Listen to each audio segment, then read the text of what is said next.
We're about to hit the second act? Yeah, basically. We are about to hit the second act.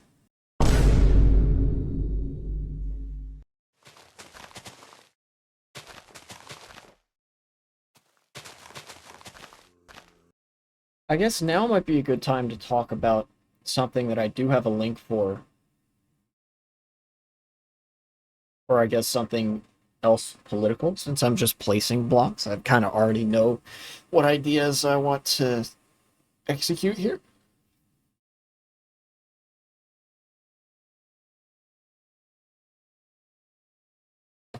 Okay. Uh, oh. So, the Bureau of Labor Statistics.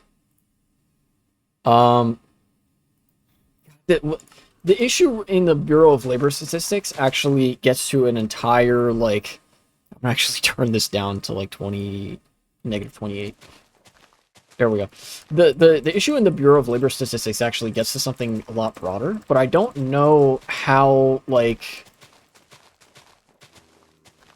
I'll start just with something that's like germane to directly the Bureau of Labor Statistics, right? And then I guess I'll figure out if I want to branch out from there.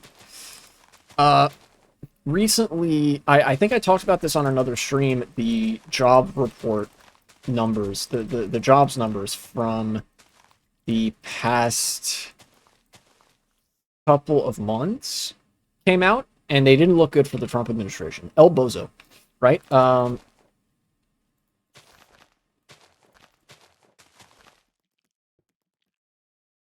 Yeah, that's good. We'll walk through like so.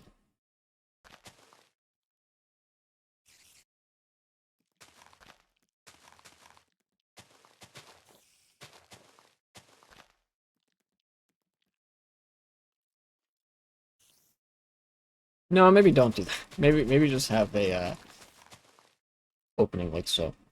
Yeah. So jobs numbers came out, and the numbers did not look good for the Trump administration. So Trump just decided, what if we just don't publish the numbers anymore? What if we just fudge the numbers to look good for us? Which the Bureau of Labor Statistics already kind of does this with other measures, right? Unemployment is one such statistic where the numbers have long since just been fudged to make the economy look good in such a way that it's not actually reflective of economic circumstances as they would currently exist, right? Like there is much more unemployment than BLS statistics would suggest, because the statistic that they put front and center is the one that least accurately represents how bad unemployment is. With job numbers, things are actually slightly different, right? Like it is still like the metric that the BLS reports, right? Like just purely how many jobs are created.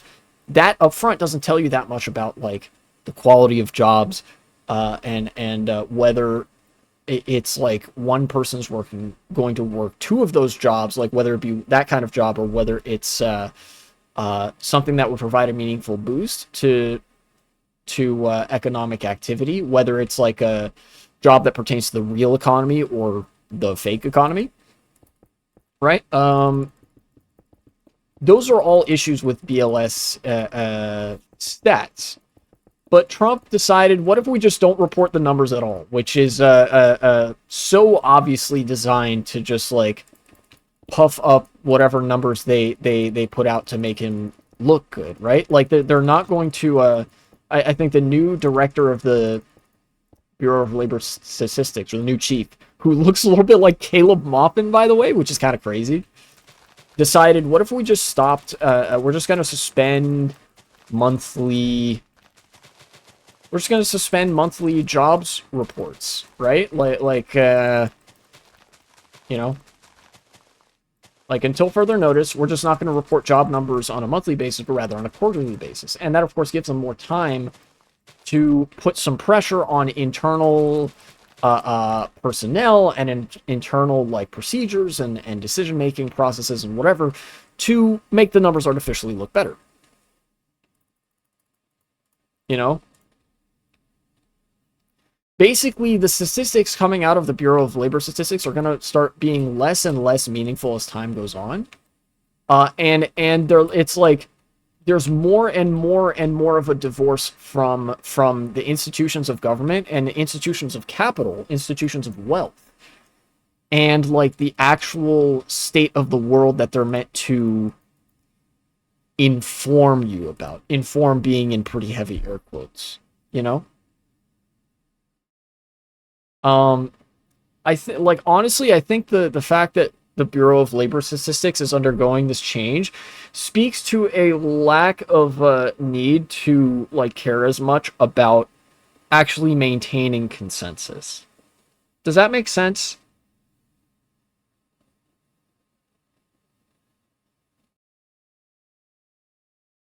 Like they still kind of have to pretend, kind of.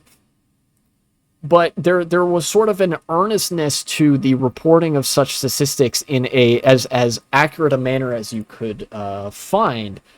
There's a sort of earnestness and like honesty to that like we're actually trying to maximize economic output in a way that might not be directly one to one, but is related to the economic health of the country, right?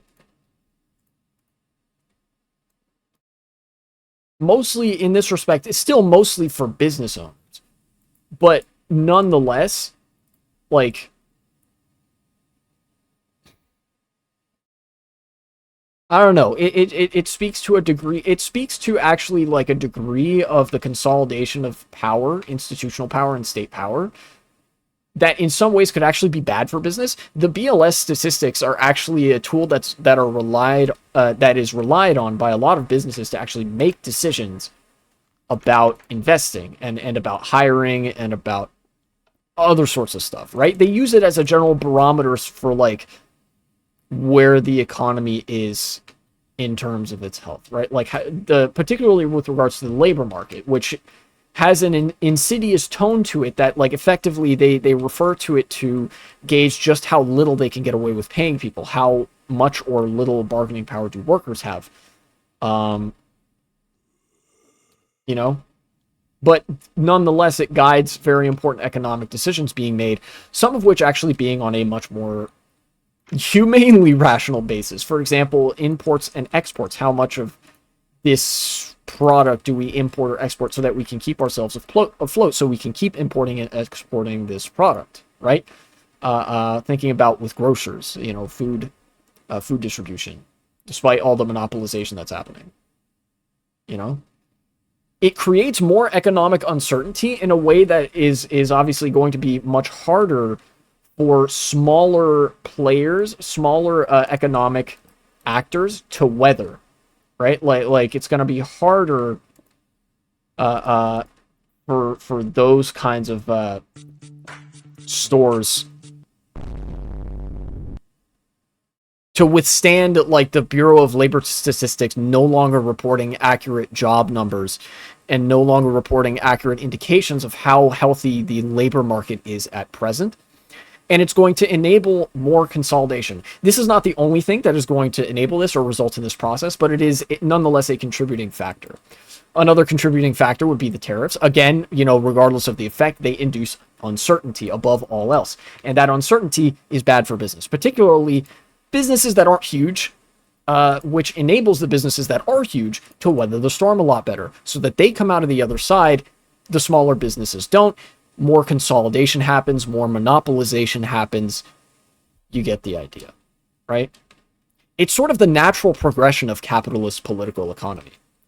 That eventually there's a limit to how much real economic productivity you can add to the world on based on a profit-seeking model.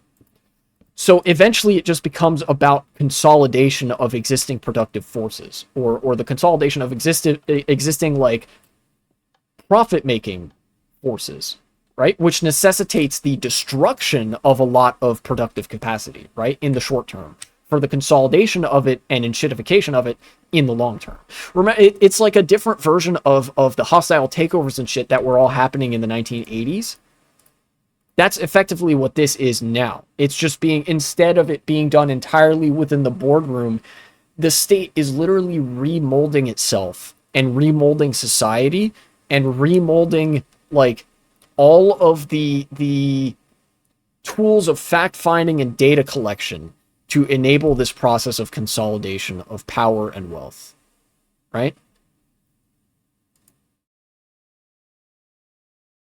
Also, Panda Play, thank you very much for the follow.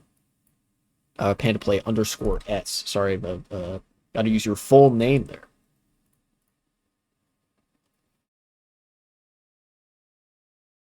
I don't know.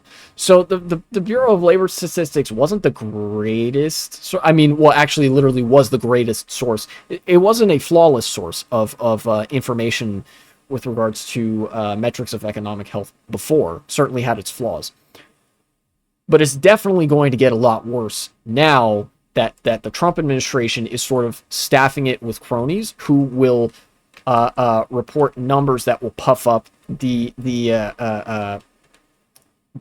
I don't know, street cred of the administration, right? Like they're bringing it into the fold of the propaganda machine, which in the short term is going to be bad for business in a lot of ways. But in the long term, it's actually going to be good for business or good for big businesses, you know, in a sort of way, because it enables them to consume and subsume more of the competition into themselves.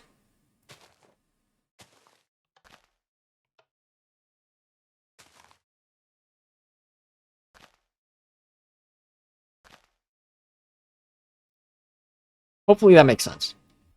And there are a lot of other things happening that are part of this process of like a shift away from like, well, just a really big shift away from a lot of things and towards a lot of like other really bad things. Um, but there are other things that sort of herald the same change that I was talking about with respect to the Bureau of Labor Statistics that are like part of this same change. Uh, you know, the destruction of the education system, like creating economic instability as well. Basically, anything that creates economic instability is part of this process. Part of this process where, like, capitalism is basically at the end of its rope. You know, capitalism is starting to crash out in a major way, such that like real production under this model has kind of reached its peak. And the only way for society to actually improve is to do things that would subvert profit margins and a profit-based economic model. Uh, uh, so, in order to preserve the profit-based economic model, instead, the economy itself is being undercut for the sake of you know, making the line go up, and that line is being increasingly detached from the circumstances that it's sort of kind of supposed to measure. You know. Anywho, we got a nice house. Look at that.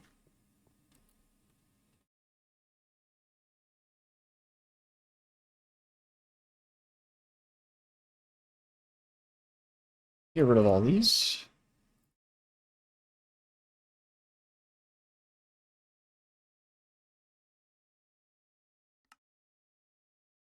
Very good. I spent a lot of time yapping. Maybe I'll spend some time building.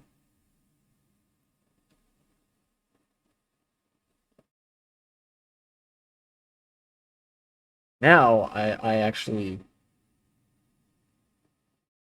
not entirely sure what kind of house I want to build next. What I'm trying to do is infill, basically, build out some neighborhoods that extend all the way to over here, or have this other stuff.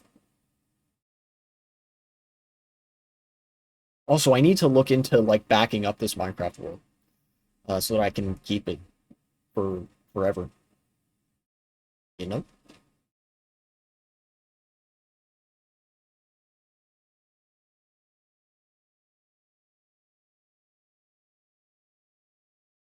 I'll tell you this. I actually also I spoke to a shift about like politics no longer being about consensus. For a while, under capitalist political economy, as much as it was just a matter of pretense, liberal democracy was sort of the name of the game, in that you had to create the illusion that, like, oh, of the people, by the people, for the people. We're governing based on consensus of this broad base of interests who, differ in some respects, but they can agree on these things. These, like, essential core areas of nation building and of infrastructure development, of societal development, etc., etc., that will make life better for everyone. Yay!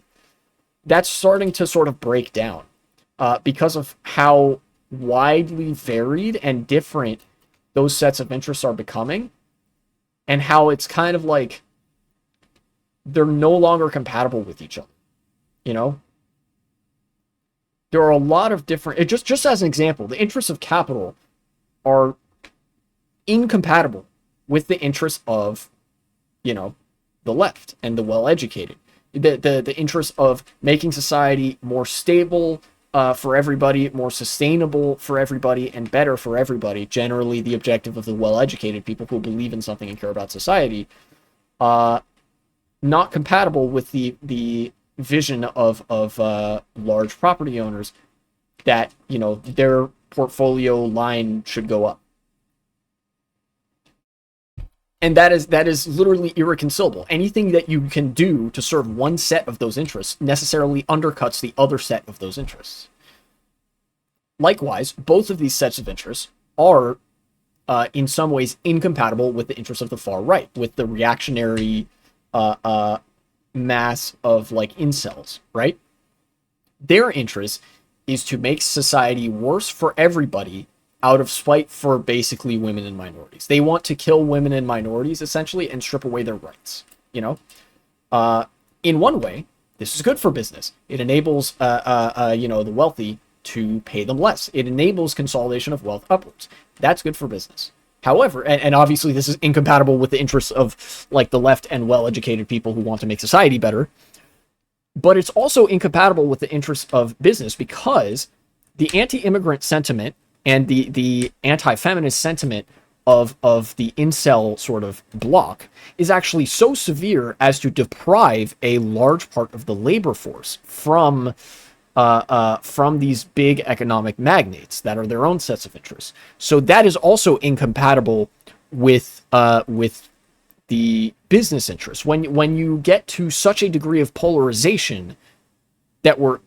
we see ourselves in right now, these three big sets of interests, which I guess correspond to socialism, liberalism, and fascism. Socialism being the left, the well-educated, the people who want to make society better, no matter if it undercuts profits or upsets incels, kind of.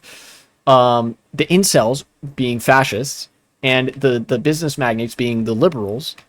These three sets of interests, these big sets of interests that drive society, are now so fundamentally incompatible with one another that government by consensus is actually impossible. You have to actually just kind of do government by state power. We have our vision and we are going to implement it regardless of what you have to say about it, because there's only three real sets of interests here. We represent one of them, and it's irreconcilable with the other two.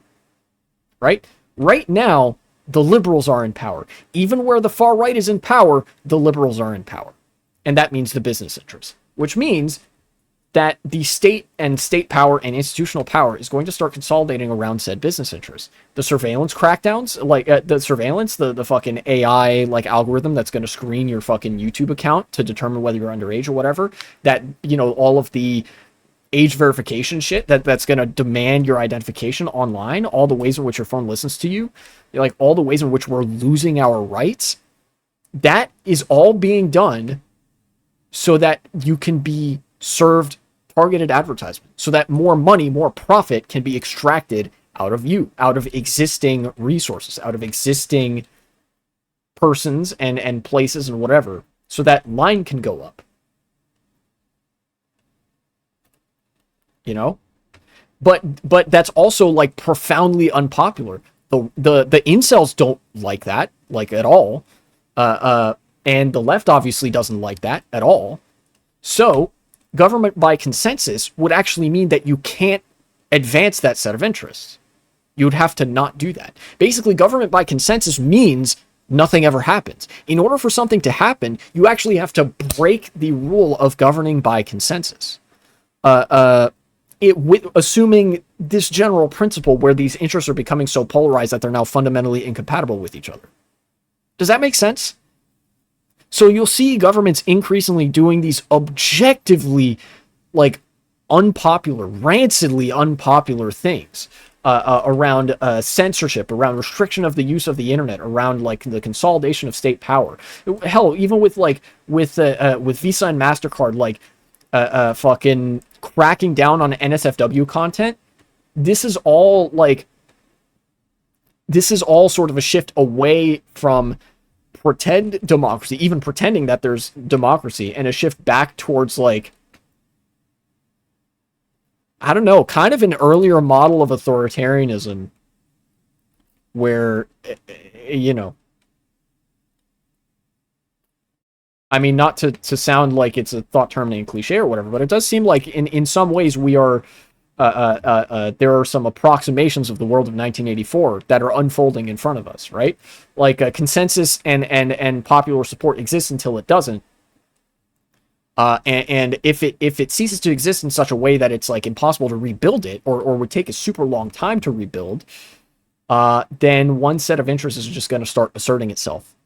And I would prefer that be the interests of the left, because that would make society more democratic. That's kind of the way that you have to go to rebuild government by consensus, right? But that means undercutting the interests of the incels, undercutting the interests of profit. And right now, the interests of profit are the ones driving this train. And we're about to drive off a fucking cliff. You know, because of shit like the AI bubble. God, the AI bubble is such a great example of this, right? Think of how many AI data centers have been built in areas where people, like, objectively didn't want it. Like, nobody fucking wants these data centers, except for the businesses that make shit tons of money speculating on it.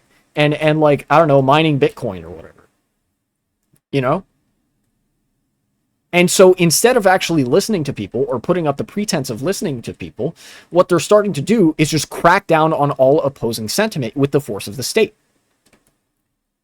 This is the logical end stage of capitalism. I think I'm comfortable now saying that we are beyond late stage capitalism. High stage capitalism lasted for about 100 years. Late stage capitalism lasted for about 50 years, 75 years. You know, the capitalism, like many economic systems, comes in stages, right? Well, same with feudalism. You have early, middle, high, and late feudalism. You have early, middle, high, and late capitalism. And now I think we're in end stage capitalism, where the system is starting to, we're starting to see the system in real time crumble under its own weight. You know? Classic conservatives. The conservatives actually aren't like the set of interests that I'm talking about here. I'm talking about the liberals. If we're using the train analogy, right? And eventually, like, economic systems collapse to varying degrees of severity, giving rise to another economic system after some time of uncertainty and instability, right? And we're imagining that we're all riding on this train. The liberals are the conductor of this train, and they just want to see fuel be used at the maximum efficiency possible, right? And so to that effect, they keep shoveling coal into the fire to move the train forward, right? The problem is the train is heading towards a cliff. The left's interest is to make sure that everybody on that train doesn't die.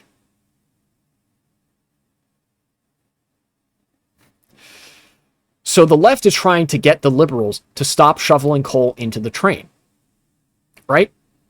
But even if the liberals stop shoveling the coal and the left slams the brakes full force, the train is probably still going to go over that cliff, right? It's going to be less bad if you slam the brakes full force. People are going to be able to, like, I don't know, maybe they'll have enough time to say jump and you land in the river below or something like that. I don't know, right? Less people will die if you actually do pull the brakes full force, right? The damage will be less and society would be better afterwards. So you will have a chance to make society better. That's the interest of the left. But if you do that, it means coal's no longer being shoveled into the fire. right? Which means that it's not being shoveled into the fire at the maximum efficiency, which means they don't like the liberals basically don't get to do their like paradox interactive strategy game number optimization, right? They love numbers. They love those numbers, even when they don't pertain to real human lives. The right, the conservatives, the fascists, their interest is they hate everybody on this train. They want to see them die, except for themselves. They want to live, but they want everybody else to die. So what they're going to do is actually shovel coal even faster onto the train to try to speed it up, which is less efficient than what the liberals are doing. But it's also like disastrous. You know, they're shoveling coal too fast. They're accelerating the collapse. They're making it worse. You know, all of these interests are fundamentally incompatible with each other. But regardless of what any one person, if we imagine each of these sets of interests as one person that's trying to like conduct this train, and currently the liberal is the conductor, no matter what any of those three sets of interests do, that train is going over the cliff and a lot of people are going to die and society is going to collapse, right? It's just, the train is just at that point where there's sort of no reversing it. Right? We're at that stage in capitalism, in a capitalist political economy. God, it sounds so rote to even say capitalism, but understand what I'm talking about here. The limit has basically been reached. You know, in a market system, business grows until it reaches what's called market saturation. There's no more room for real, meaningful expansion, real development, things that make people's lives better. Under also a capitalist like mode of production for a considerable amount of time, although even at the beginning of capitalism, the interests of capital and the interests of human society were often at odds. They were in many cases compatible. You know, the expansion of production made food easier to acquire, made clothing easier to acquire, etc., etc. Now we've actually reached a point where they are fundamentally incompatible. You know, we've reached the point where there's no longer anything that the profit motive can give to the world that would actually benefit it. There are only things that the profit motive can give or take that would benefit the profit motive at the expense of every human being on Earth. So there's a breakdown of that consensus. This is one of the reasons that like the far right coming into power in the age of liberalism was actually kind of an aberration, is because it there was the sort of inertial perception and the inertial coalition that there was some overlap between the interests of society and the interests of capital, that you could do capitalist investment and capitalist development in ways that actually did make society better. That doesn't happen anymore. So now you are left with the small amount of overlap that capitalism has with the far right, with the incels. There's some people that are coping, that say everything's good to stay the same forever, nothing ever happens. That's what I said earlier, which is that in a world where, like, for a period of time where this consensus was starting to break apart, we genuinely did live in the world of nothing ever happens. Because in the early stages, states wanted to keep the machine of consensus-based governance going. They wanted to keep it churning. But you can't do that while asserting the primacy aggressively of one interest over the others. So they basically had to sit on their hands and do nothing in order for things not to devolve in a hurry. Does that make sense? Because that inertia was still there from the overlap in these coalitions, where like basically for a little while, for a decent amount of time actually, the liberals were actually afraid of stepping on the toes of the left and the right. But they held the power, so as a result, they didn't use it for anything. Reminds me that people try to sleep through their entire lives.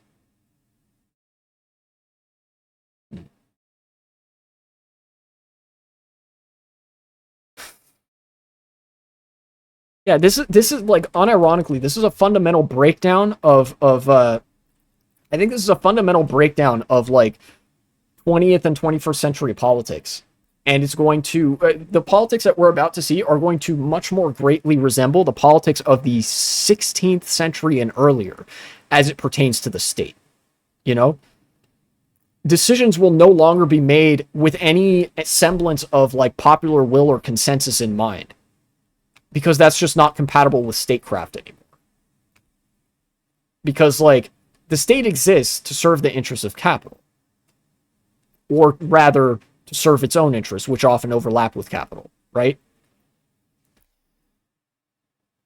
We're about to hit the second act. Yeah, basically, we are about to hit the second act.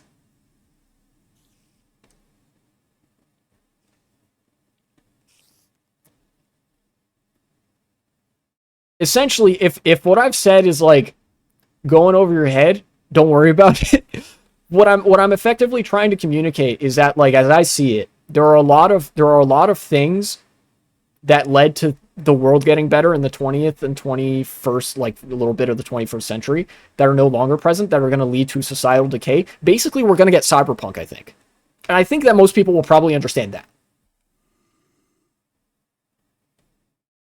Thanks for watching, and support the channel if you would be so kind.